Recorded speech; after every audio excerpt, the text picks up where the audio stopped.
Hello friends, இன்றைக்கி பேசிக்காக எல்லா கேக் ஸ்பாஞ்சுக்கும் யூஸ் பண்ணுற பேஸ் ஸ்பாஞ்சு தான் இன்றைக்கி பார்க்க போகிறோம். பாருங்கள் எவ்வளோ ஃப்ளஃபியாக சூப்பராக சாஃப்டாக மாய்ஸ்டராக வந்திருக்குன்னு சொல்லிட்டு. நான் பாருங்கள் எவ்வளோ ஃபோல்ட் பண்ணால் கூட அது ரிட்டன் அதோட ஷேப்புக்கே தான் இருக்கும். அதாவது பிரேக் ஆகலை. எவ்வளோ சாஃப்டாக சூப்பராக இருக்குது பாருங்கள். இப்போ இன்னொரு கேக் ஸ்பாஞ்சை நான் லேயர் போட்டு காட்டுறேன். பாருங்கள் எவ்வளோ சாஃப்ட் அண்ட் ஃப்ளஃபியாக இருக்குதுன்னு சொல்லிட்டு. இந்த ரெசிபி வேணும்னா மோர் தென் ஒரு 50 கமெண்டாச்சும் வேணும் எனக்கு. கமெண்ட் பண்ணுங்கள். 50 கமெண்ட் வந்ததுக்கப்புறம் நான் கண்டிப்பாக ரெசிபி ஷேர் பண்ணுறேன். பாருங்கள் நான் எவ்வளோ ஃபோல்ட் பண்ணாலும் அது அதே மாதிரி தான் இருக்கும். இந்த கேக்கு ஸ்பாஞ்சு பிஸ்தா ஃப்ளேவருக்காக தான் நான் ரெடி பண்ணியிருந்தேன். பிஸ்தா கேக்காக தான் ரெடி பண்ணிகிட்ருந்தேன். அதோட கேக்கும் அவுட்புட்டும் அப்புறமா கஸ்டமர் ரிவ்யூ நான் அட்டாச் பண்ணியிருக்கேன். பாருங்கள் எவ்வளோ ஹைட்டாக ஃப்ளஃபியாக சூப்பராக வந்திருக்கு. எந்த கேக் ஜெல்லையும் யூஸ் பண்ணாமல் இந்த மாதிரி எப்படி கேக் ஸ்பாஞ்சு நம்ம ரெடி பண்ணலான்னு சொல்லிட்டு ரெசிபி வேணும்னா கமெண்ட் பண்ணுங்கள். மோர் தென் 50 கமெண்ட் வந்தால் கண்டிப்பாக நான் ரெசிபி ஷேர் பண்ணுறேன். பாருங்கள் இவ்வளோ சாஃப்டாக இருக்குன்னு.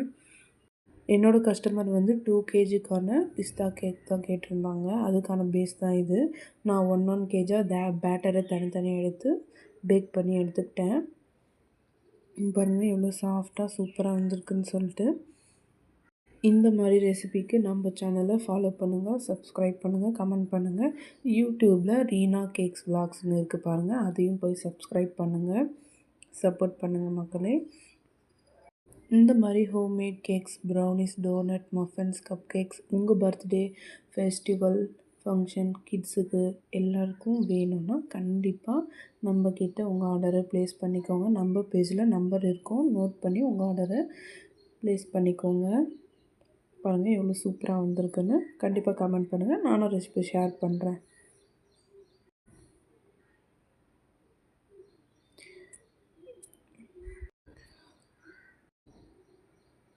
பிஸ்தா கேக் பேஸ் ரெடி பண்ணி இந்த மாதிரி தான் ஃபில்லிங் கொடுத்து ஒவ்வொரு லேயருக்கும் ஃபில்லிங் கொடுத்து கேக் ஐசிங் பண்ணி எடுத்தாச்சு.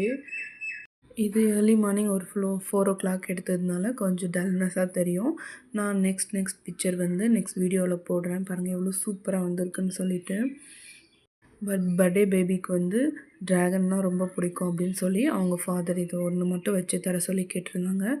ட்ராகன் ஃபாண்டன்ட்டும் இந்த மாதிரி ரெடி பண்ணி பக்காவாக கொடுத்தாச்சு. கஸ்டமரும் ஹாப்பியாக ரிவ்யூ அனுப்பிச்சிருந்தாங்க.